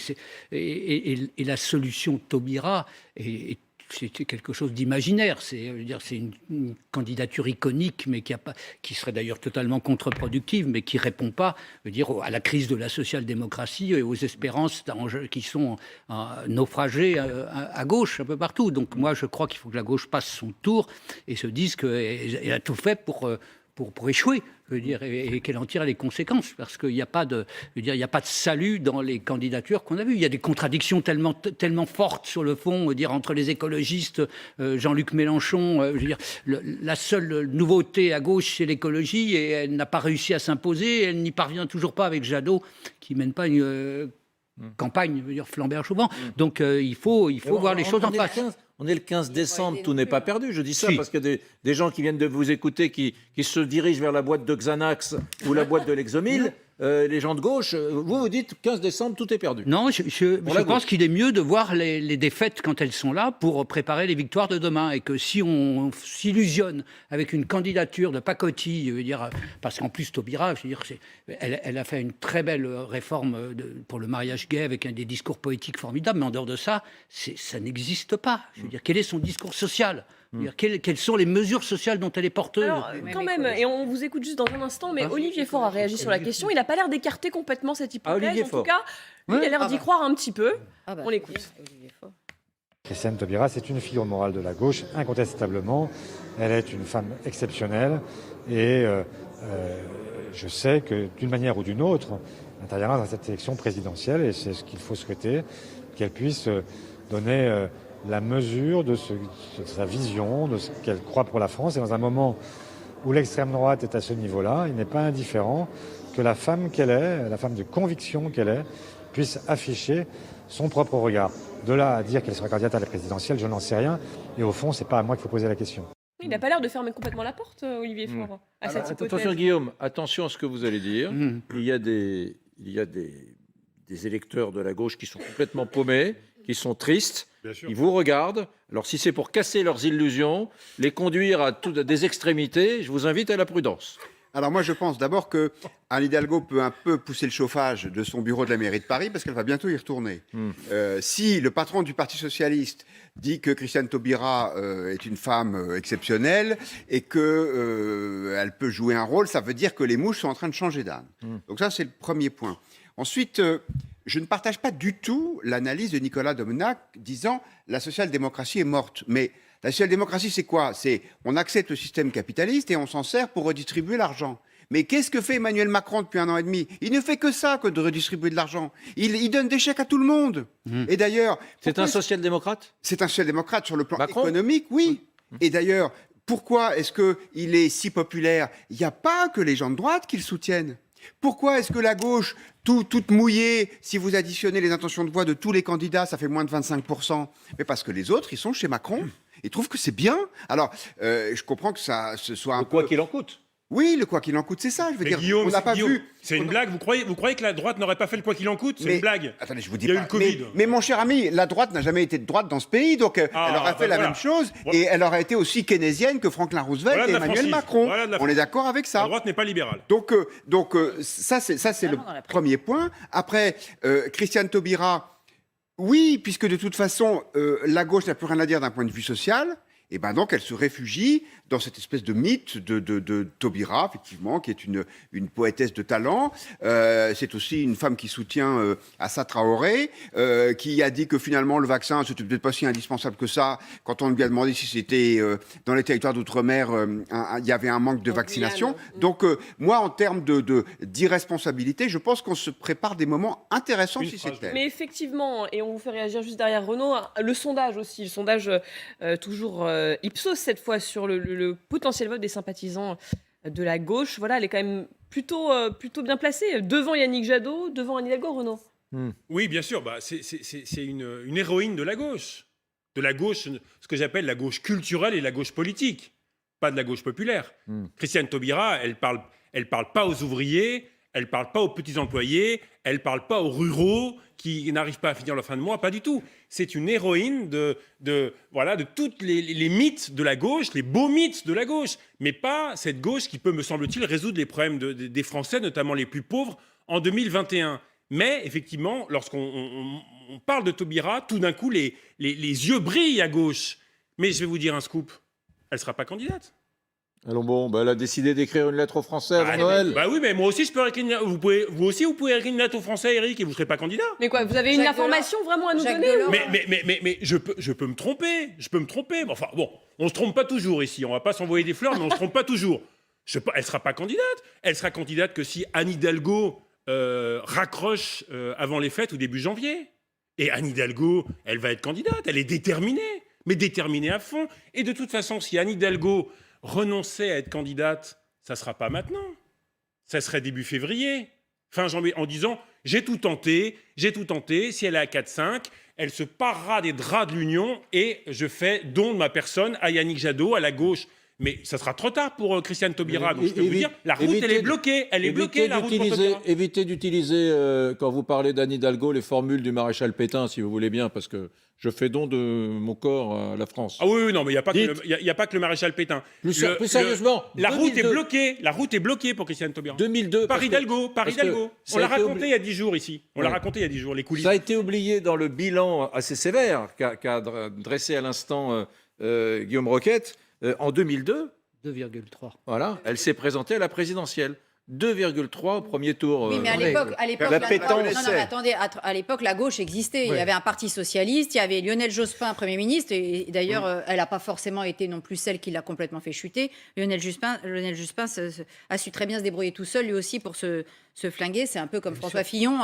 François Fillon, il s'est aussi flingué. Donc là, elle a peut-être ses chances ? Non, elle a pas ses chances parce qu'il y a trop de monde. Et d'ailleurs, on l'a vu là dans le Jean-Luc Mélenchon est assez haut. Il répond quand même aux attentes des sympathisants de gauche. On le voit quand même parce que, on va pas se mentir, c'est quand même celui qui a les propositions qui sont, un tant soit peu, les plus identifiées à gauche. Je veux dire, Yannick Jadot, qu'est-ce qu'il propose en termes de justice sociale véritablement ? Anne Hidalgo, bon, on ne sait pas. La seule différence, effectivement, peut-être entre Anne Hidalgo et Christiane Taubira, c'est que quand Anne Hidalgo s'exprime, fait un discours, on est bien en peine de savoir de quoi elle a parlé, alors que c'est vrai que quand même, Christiane Taubira, quand elle s'exprime, on tend l'oreille. Le verbe, on se dit, tiens, ça va être intéressant, il va se Bien passer sûr. quelque chose. Moi, je trouve qu'on comprend rien. moi. Ah non, mais il se passe quelque chose. C'est une espèce de. On a l'impression d'être emporté dans une espèce de torrent. C'est assez poétique d'ailleurs. Bah oui, mais ça. Et puis une fois que c'est fini, on ne sait plus très bien où on habite, mais je ne sais pas si ça fait une candidature présidentielle. Non, ça ne fait pas une candidature. J'ai pas dit que ça faisait une candidature. Juste un mot. Quand on voit Mélenchon qui est devant Taubira dans le sondage que vous venez de montrer, qui est devant Hidalgo. C'est assez logique, puisque ça, c'est ce qui reste de la gauche. C'est-à-dire il ne faut pas qu'on raisonne comme dans le monde d'avant, où la gauche était à peu près la moitié de la France. Aujourd'hui, tous les gens de gauche raisonnables sauf peut-être Nicolas Damenat, qui sont partis chez Macron. Et donc c'est normal que ceux qui restent, et qui font à peu près 25% faut pas des être voix, dupe quand même. ils sont chez les Il ne extrêmes. faut pas être dupe quand Éric Brunet, quand la droite réactionnaire, conservatrice, pardon, qualifie Emmanuel Macron de social-démocrate, c'est un missile sous la ligne de flottaison, parce qu'il lui colle l'étiquette de l'infamie, parce que pour la droite, c'est infâme d'être social-démocrate. Mais, je veux dire, quoi qu'il en coûte, il a tout à fait raison. La droite l'aurait fait. D'ailleurs, c'est quelqu'un de droite qui l'a fait, la droite. Je veux dire, c'est pas l'apanage de la social-démocratie d'avoir fait le quoi qu'il en coûte. C'est Bruno Le Maire qui l'a fait, je veux dire, avec Emmanuel Macron. Oui, mais c'est de la social-démocratie quand même. Oui, alors sur le principe, mais ça ne suffit pas à résumer la social-démocratie qui doit se réinventer et non pas continuer à vivre dans des vieux schémas comme c'est le cas. C'est quoi? Sinon, c'est quoi? C'est la baisse du temps de travail. On voit le résultat, ça marche pas. Donc, honnêtement, il a été épuisé, le projet politique de la social-démocratie. C'est peut-être pour ça que ça marche pas. Ne passez pas par-dessus les moulins. Les plus grandes conquêtes sociales, il y en a qui viennent de la droite, je suis d'accord avec vous, mais qui viennent aussi de la social-démocratie. Oui, mais c'est derrière nous. Précisément, des conquêtes sociales. Or, pendant le quinquennat François Hollande, il n'y a pas eu de conquête sociale. Il y a peut-être eu des conquêtes sociétales avec l'histoire du mariage homosexuel, etc. Là, avec Emmanuel Macron, on a eu la PMA. Enfin, ça, c'est des conquêtes sociétales. C'est pas des conquêtes sociales. Encore une fois, on en revient à nos 50%, plus de 50% des actifs qui sont orphelins, qui n'ont personne qui leur propose un véritable projet de réduction des inégalités pour eux-mêmes, mais aussi pour leurs enfants. Parce que c'est très important de projeter aussi sur ces enfants. Et ces catégories-là, qui sont les catégories déclassées, les catégories de la France périphérique, non seulement ils ont des difficultés pour eux-mêmes, et ça, quand vous êtes parents, vous vous débrouillez pour vous, mais quand vous êtes très inquiet pour vos enfants ou très inquiet pour vos petits-enfants, ça, c'est autre chose. Qui parle à ces gens-là? Personne. Je suis entièrement d'accord, mais sincèrement, c'est une tragédie que vivent les électeurs de gauche français. Ah bah oui. Moi, je discute avec beaucoup d'électeurs de gauche, de toutes les gauches ou écologistes. C'est une tragédie. Parce que, regardez, 75, deux électeurs de gauche sur 3 sont favorables à une primaire de toute la gauche. Parce qu'ils savent très bien, ils savent compter, eux. Ils n'ont pas d'ego. Ils se disent, mais s'il n'y a pas de candidat unique, mais on n'est pas au second tour. Donc, cette présidentielle ne les concerne plus. Mais vous vous rendez compte ce que c'est? Mais elle existe, cette elle n'existe. Cette présidentielle n'existe que pour la droite et l'extrême droite. Mais c'est une catastrophe. Cette primaire-là, elle existe, c'est la primaire populaire. On en pense ce qu'on veut. Non, mais ils ne veulent pas y participer, Barbara. Ils veulent pas y participer. Il y avait quand même. Non, mais ça a été organisé d'une façon. Ils sont à 300 000. Oui, mais ça a été organisé avec rigueur. Il y a un socle commun avec 10 mesures. Christiane Taubira s'est d'ailleurs rapprochée en discussion des organisateurs. Mais c'est mort. Anne Hidalgo a dit qu'elle irait à la fin janvier. Bon, non. Pour y faire quoi, on ne sait pas. Mais... Non. Alors, je peux vous donner, c'est pas un indiscret insomniaque, mais c'est avant l'heure. Ce soir, en bureau national du PS, le bureau du PS, Johanna Roland, pardon. La maire de Nantes. La maire de Nantes, la directrice de campagne d'Anne Hidalgo, a dit ce soir devant les socialistes, en bureau national, je peux vous le dire, Anne n'ira à la primaire populaire que si Yannick Jadot est d'accord. Sinon, elle n'ira pas. Le pauvre, il a fait sa Barbara, primaire de son côté, il va en refaire une autre. Je suis désolé de casser vos rêves, mais il faut oublier la primaire. Donc, comme il n'y a pas de primaire de la gauche, eh bien, cet électorat de gauche, et c'est ce qui explique une partie des violences dans les manifestations à la gauche. Parce que je peux vous dire qu'il y a beaucoup d'électeurs de gauche jeunes qui se disent on n'a plus d'offres politiques, et donc ça crée du ressentiment et ça peut créer de la violence dans la rue. Bon, est-ce que la vraie adversaire de Anne Hidalgo, c'est pas Rachida Dati? Vous avez peut-être vu cette petite séquence au Conseil de Paris, je crois que vous l'avez vu, Nicolas Domenech. C'est incroyable. Voilà, toujours aussi taquine. Peut-être que le mot est trop faible, Rachida Dati envers Anne Hidalgo. Regardez cette séquence.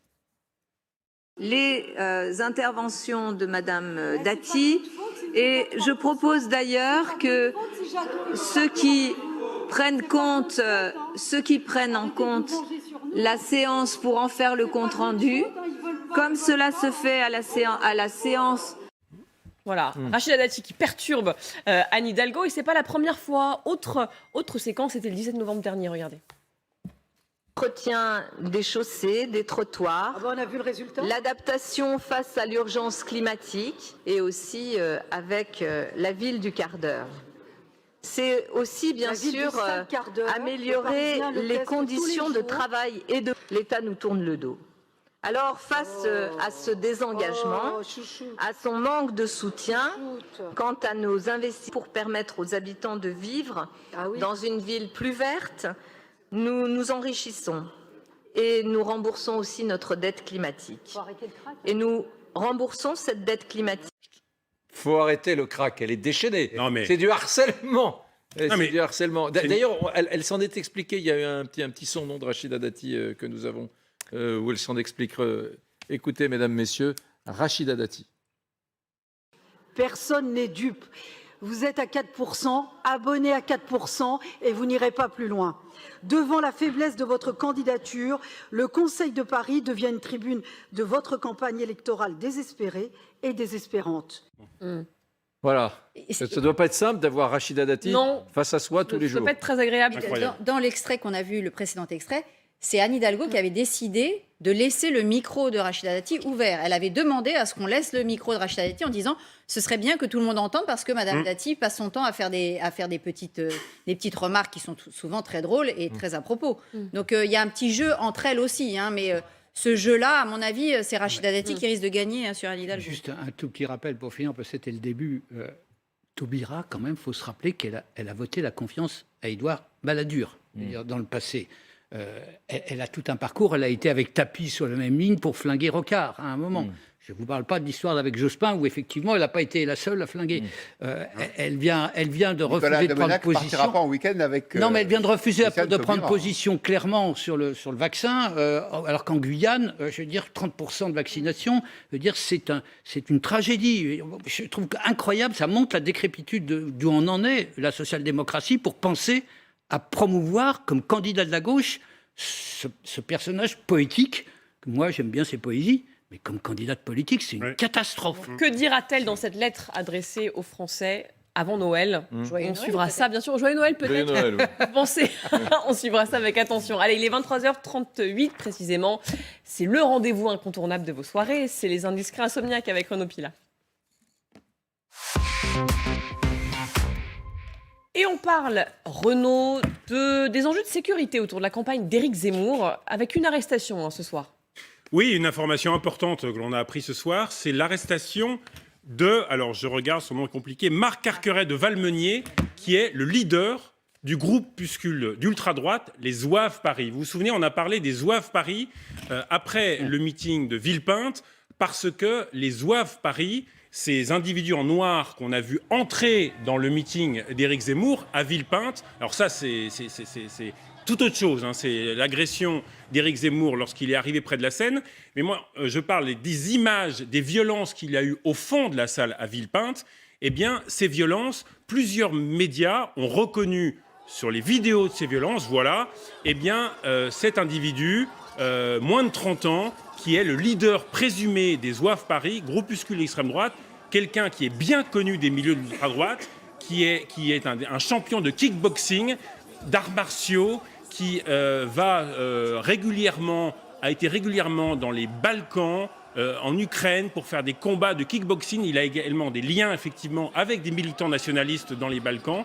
Et là, eh bien, ce soir, il a été arrêté par la BRI parce qu'il est soupçonné d'avoir été partie prenante de ces violences, puisque des médias l'auraient reconnu sur les vidéos de ce meeting. Pourquoi cette arrestation est importante? C'est parce que hier, Gérald Darmanin a annoncé la volonté de dissoudre ce groupuscule d'extrême droite, les Zouaves Paris. Pourquoi cette dissolution? Eh bien, parce que juridiquement, notamment, l'équipe d'Éric Zemmour, après voilà, sur les photos, les Zouaves Paris, alors ils font souvent la castagne dans les rues de Paris contre les antifas, les militants d'extrême gauche. Le QG d'Éric Zemmour se demande comment, lors des prochains meetings, interdire l'entrée de ces individus dans les meetings. Or, juridiquement, c'est impossible d'interdire à des personnes de venir dans un meeting. C'est une réunion publique. Une fois que l'individu est fouillé, que vous avez enlevé d'éventuels objets pour créer de la violence, vous ne pouvez pas interdire à une réunion publique une personne juridiquement. Donc la perspective de dissoudre ce groupuscule avec l'arrestation ce soir de son chef peut-être permettre de résoudre ces problèmes. Dernière chose, sur la sécurité du candidat Éric Zemmour. Je peux vous dire que la sécurité a été extrêmement renforcée depuis quelques jours, depuis le meeting de Villepinte. On a doublé les personnes de la police qui assurent sa sécurité. Ils sont 4, plus 2 personnes de la sécurité privée, parce que, effectivement, Éric Zemmour est aujourd'hui un candidat qui reçoit des menaces de mort, qui est sous très très haute sécurité, parce que son QG, évidemment, dans la campagne, craint et redoute, et les autorités aussi, qu'il arrive peut-être compte tenu des menaces, quelque chose au candidat Éric Zemmour. C'est le candidat qui suscite le plus de rejet, le plus de violence, Éric Zemmour, dans cette campagne? Selon les enquêtes d'opinion, apparemment, oui. Il faut juste préciser que ce leader des Zouaves Paris n'est pas qu'un militant d'ultra-droite, c'est un néo-nazi. Il porte sur lui un tatouage qui rappelle une devise nazie. Donc, ce genre de personnages, bien entendu, ce ne sont pas des gens que Éric Zemmour souhaite avoir autour de lui volontairement. Néanmoins, il aimante ces gens-là. Et ces gens-là, vous ne les retrouvez pas dans d'autres meetings. Vous les retrouvez dans le meeting d'Éric Zemmour. C'est qu'ils se sentent attirés comme des aimants, des mauvais aimants. Et sans doute que l'équipe d'Éric Zemmour n'a qu'une hâte, c'est de s'en débarrasser. Il va falloir qu'ils musclent leur service d'ordre et surtout de prendre un service d'ordre qui connaît tous ces groupuscules néo-nazis qui tournent dans Paris et dans les régions pour pouvoir les identifier quand ils arrivent dans les meetings. Mais la question qui se pose, c'est pourquoi ces gens-là sont aimantés par le discours d'Éric Zemmour. C'est là que la question se pose. Autre indiscret, Renaud, autre sujet, un maire Les Républicains qui a même interdit l'écriture inclusive, c'est ça? Oui, il s'agit de Bernard Carayon. Bernard Carayon, très connu chez Les Républicains, député, on va dire, à l'aile droite du parti Les Républicains, qui a décidé effectivement de bannir l'écriture inclusive des documents officiels dans sa municipalité, parce que effectivement, il considère que cette écriture inclusive fait partie du déclin des valeurs de la France. Vous pouvez lire ici son tweet, et dans ce déclin, il considère que cette écriture doit être interdite. Ce qu'il y a d'intéressant, c'est que cette interdiction de l'écriture inclusive, elle est dans le programme d'Éric Zemmour. C'est le seul candidat à vouloir interdire sur tout le territoire l'écriture inclusive. On voit dans ces propositions, même si elles peuvent paraître éloignées du quotidien des Français, on voit quelques passerelles entre le projet d'Éric Zemmour dans l'éducation, dans d'autres sujets d'ailleurs. Il n'y a pas que sur l'immigration et la sécurité qu'Éric Zemmour fait des propositions. Jour après jour, on peut regarder, il y a des propositions d'Éric Zemmour dans ses émissions et dans ses réunions publiques. Il y a d'autres sujets évidemment qui sont traités, et il faut regarder des élus Les Républicains qui sont sur la même longueur d'onde, notamment sur un sujet comme l'écriture inclusive. Est-ce que Valérie Pécresse va pouvoir faire le grand écart? Il n'y a pas que sur ces sujets-là. Sur les thérapies de conversion, il y a quelques jours, ça a été la même chose. Donc, c'est compliqué au sein des Républicains parce qu'il y a des tensions programmatiques. C'est vrai que Guillaume Roquette, l'écriture inclusive, c'est pas le truc dont la droite, dans sa diversité, est fan. Non, mais je pense que la gauche raisonnable non plus. Parce que déjà, l'éducation nationale est en mauvais état. Si on peut éviter en plus de détruire la langue française, c'est quand même mieux. Et je remarque que Jean-Michel Blanquer aussi est sur cette ligne-là. Moi, ce qui me surprend, c'est que, évidemment, qu'il faut interdire l'écriture inclusive. Et Bernard Carayon, ancien député et maire de Lavore, a raison de vouloir le faire. Ce qui est étonnant, c'est que l'État n'arrive pas à se faire entendre, y compris de son administration. Aujourd'hui, tous les documents officiels en provenance de Sciences Po, en provenance des universités, sont dans cette espèce de sabir incompréhensible qui est l'écriture inclusive. Et je trouve que c'est là une des limites du macronisme. C'est que Emmanuel Macron est sans doute contre. En tout cas, sa femme a expliqué tout le mal qu'elle en pensait. Le ministre de l'Éducation nationale explique qu'il est contre, mais pour autant, il laisse faire. Non, mais la langue française, c'est l'âme de la France, elle est assez forte pour s'imposer elle-même. C'est un épiphénomène. Je veux dire, interdire, vous ne pouvez pas interdire, ça signifie rien d'interdire. Ça n'a aucune valeur. Si, ça va mourir de soi. Je veux dire, c'est une façon de la faire bouger. Elle a toujours avancé. Vous le savez bien. Elle a toujours avancé en étant cabossée, la langue. Il y a une idéologie de déconstruction, voire de destruction. Dans la cancel culture, comme on dit aujourd'hui, les gens qui veulent déboulonner les statuts de Napoléon sont les mêmes que ceux qui veulent l'écriture inclusive. Ce sont des gens qui veulent rompre avec ce que nous avons été, et je pense qu'en ça, ça vaut la peine qu'on s'y intéresse. Il y a beaucoup de profs de gauche, des hussards vers la 5e République, oui, il doit y en avoir quelques-uns, qui sont contre ce truc-là. Bien sûr. Ça ne fait pas l'unanimité à gauche. Non, c'est aussi un phénomène quand même largement de mode. Vous qui êtes enseignante. J'y suis absolument hostile. Néanmoins, je pense que ça reste quand même un phénomène très marginal, en particulier à l'éducation nationale, ça n'est pas un phénomène massif. Dans l'enseignement supérieur, c'est autre chose. Bon, d'abord, il y a l'autonomie des universités. Ils font ce qu'ils veulent, hein, les présidents d'universités. C'est un problème. Ben oui. Mais qui avait fait voter la loi sur l'autonomie des universités? Nicolas Sarkozy, madame. Voilà, c'est Valérie Pécresse. Valérie Pécresse. Donc, non, mais trêve de plaisanterie. À l'éducation nationale, ça existe, mais ça reste extrêmement marginal. Alors après, quand il y a un cas, on a tendance un petit peu à le surmédiatiser. Et je crois qu'au contraire, ça donne de l'élan à ces gens qui ne représentent pas grand-chose, pour ne pas dire quasi rien, et qui pensent effectivement qu'ils vont réussir à avancer leur pion à l'éducation nationale. En réalité, on voit bien que les difficultés déjà d'apprentissage de la langue sont telles que, en particulier, on y revient dans les quartiers populaires et pour les classes populaires, ce qui est nécessaire, c'est l'apprentissage syllabique. Et moi, je pense que c'est plutôt ça qu'on devrait imposer, c'est qu'au moins CP, CE1, on impose l'enseignement syllabique aux élèves. Et s'ils veulent faire dans le supérieur à Sciences Po, s'ils ont envie d'écrire avec des points médians et des YELS et des machins, eh ben, qui s'amusent quand ils auront dépassé l'âge d'apprendre à lire et à écrire. Mais en tout cas, pour apprendre à lire et à écrire, il n'y a rien de mieux que la méthode syllabique. Oui, mais c'est intéressant politiquement parce qu'on a l'impression que c'est un sujet accessoire. Et moi, j'attire votre attention sur l'évolution de la droite, la concurrence d'Éric Zemmour avec la droite, avec Valérie Pécresse.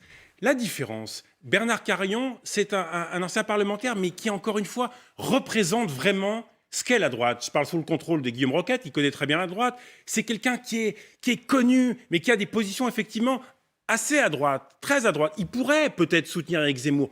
Le fils de Bernard Carayon, Guilhem Carayon, qu'on a de temps en temps sur ce plateau ici, qui est patron des jeunes républicains, qui a de l'influence sur les jeunes républicains. Mais vous voyez la différence entre une Valérie Pécresse et un Éric Zemmour. Éric Zemmour, il se prononce pour l'interdiction totale sur le territoire de l'écriture inclusive. Non mais c'est ridicule. Valérie Pécresse, non mais attendez, là je parle juste de stratégie politique. Oui, Valérie Pécresse, en février dernier, elle a supprimé l'écriture inclusive dans les documents de sa région. Mais elle ne va pas jusqu'au bout. Elle ne va pas jusqu'à interdire sur l'ensemble du territoire, dans son programme, l'écriture inclusive. Et moi, quand je discute avec des sympathisants, notamment LR, des jeunes qui sont partis chez Zemmour, c'est sur des sujets comme ça qu'ils disent notre droite, elle manque de courage, la droite. Et c'est pour ça qu'ils ont été chez Zemmour. C'est que, qu'on soit pour ou qu'on soit contre, il va, sur un sujet comme ça, toujours plus loin. Et du coup... mais la présidente de la région Île-de-France n'a pas vocation à venir dire aux enseignants, à l'artisan du coin de la rue, comment il doit faire ses affichages. Donc, elle agit avec les leviers qu'elle a. Éric Zemmour imagine demain qu'il va être empereur, que ça va être Napoléon IV. Donc là, oui, lui, il interdira tout, il autorisera tout. Mais pour l'instant, on n'en est pas là. On est encore dans un régime démocratique où il y a des leviers et on ne peut pas tout autoriser ou tout interdire. Mais je parlais de curseur. Quand vous êtes président de la République, vous pouvez interdire l'écriture inclusive de tous les documents officiels. Mais c'est déjà interdit dans les documents officiels. Oui, mais il n'empêche que ça n'est pas respecté. Je pense que de la même façon, on devrait pouvoir l'interdire aussi dans l'enseignement supérieur. Allez, vous voulez terminer en chanson, je crois. Renaud, ces ministres qui osent les chants de Noël, c'est ça? Oui, alors vous allez reconnaître, je vais vous parler d'un ministre et d'un Premier ministre. Le Premier ministre, bien sûr, il n'y en a qu'un, c'est Jean Castex. Et le ministre que vous allez voir sur ces images, c'est Jean-Michel Blanquer, habitué aux facéties, aux petites scènes insolites. Là, regardez bien, on est à Marseille, c'est Jean Castex et Jean-Michel Blanquer dans un rôle qu'on ne leur connaît pas. Regardez. Vive le vent, vive le vent, vive le vent d'hiver. Vive en soufflant les grands sapins verts. Vive le vent, vive le vent, vive le vent d'hiver. Vive le miel sur de l'eau et comme les grands-mères. Bravo, bravo. Bah, c'est mignon. Non, mais c'est mignon. Et alors, Jean-Michel Blanquer, c'est vrai que je ne sais pas si vous suivez bien son activité depuis le début de son ministère, de son arrivée. Il a fait la marelle dans une cour de récréation. Il a sauté à Bravo, Éric. Il a régulièrement, vous voyez, comme quoi, il y a des images un petit peu décalées qu'on peut avoir. Quand on voit Jean-Michel Blanquer, on n'a pas l'impression que c'est un super déconneur, pardonnez-moi l'expression. Mais de temps en temps, lors de ses déplacements, il a comme ça il y a des petites scènes, il a des réflexes, effectivement, il avait fait la marelle, là il s'est mis à chanter. Donc voilà, c'est sur l'image, effectivement, des personnalités politiques. Pardon ? Son service de communication. Ah non, tu vas lui dire, là tu vas jouer à la marelle ? Non. C'est spontané quand on regarde les images. Non, c'est spontané, c'est spontané. Ce serait bien qu'il aille au moment du baccalauréat tourner et faire un peu de com aussi dans les établissements, dans les lycées, où on éprouve sa réforme du baccalauréat, qui est une véritable calamité et une catastrophe. Et aussi qu'il vienne aider les parents et les enseignants à se débrouiller avec Parcoursup. Et là, à mon avis, il va moins jouer à la marelle. Et les options en première, moi j'ai des filles Terrible, qui sont là. terrible. On est toujours aussi perdus. Ah bah tiens, voilà, restaurer le bac. Un dernier mot. Voilà. On en revient au début de l'émission. Valérie Pécresse a critiqué demain soir l'interview, avant même qu'elle ait lieu, d'Emmanuel Macron sur TF1, où en disant, voilà, je pense il ferait mieux la droite, s'ils veulent, de travailler sur le fond. Je ne sais pas si vous avez vu aujourd'hui le rapport de la Cour des comptes qui vient de sortir sur l'éducation nationale française. Vous en avez entendu parler? Oui. Annualisation. Une charge contre l'éducation nationale française, le poids de la dépense par rapport aux résultats, une fois de plus, le creusement des inégalités scolaires, alors qu'on dépense beaucoup plus par élève qu'à l'étranger. Voilà un sujet intéressant pour la droite, de fond. L'éducation nationale, plutôt que d'être sur des sujets tactiques. Bon, bien, merci beaucoup Barbara Lefebvre, merci à l'immense Renaud Pilat, merci à l'immense Nicolas Doménac qui a été impérial ce soir, merci à l'immense Guillaume Roquette, à l'immense Julie Hamet, vous avez été sublime, mais soyez avec nous demain, ça sera encore mieux. Demain, j'ai une brochette d'éditorialistes vraiment de tout premier plan celle-ci. Guillaume, on sera, je crois, vous serez avec nous. J'ai cet honneur. Voilà. Sérieusement, mesdames, messieurs, à 21h05 demain sur notre chaîne LCI et sur TF1, ne ratez pas l'interview du président de la République par Audrey Crespo-Mara et par Darius Rochebain. Juste après, vous ne raterez pas non plus le débrief de cette interview sur LCI avec les meilleurs éditorialistes du monde entier. Du monde entier. Voilà, il est 23h52, vous n'avez plus 20 ans. Il faut maintenant aller vous coucher, mesdames, messieurs. Il vous reste une possibilité qui est pas mal, c'est de rester sur LCI. Vous coucher, Ouais. vous les envoyez tous au lit. Oui, mais on regarde la télévision au lit, confortablement, et en particulier notre journal de minuit pile qui s'appelle le Politique Insomniaque, avec évidemment, ça vous donne un indice, Insomniaque Renaud Pilat, bien sûr, qui sera avec Et vous-même. Toute l'actu politique de la journée. Car vous le savez, sur LCI, nous avons les moyens de vous faire veiller. Salut, belle nuit, à demain, après l'interview présidentielle.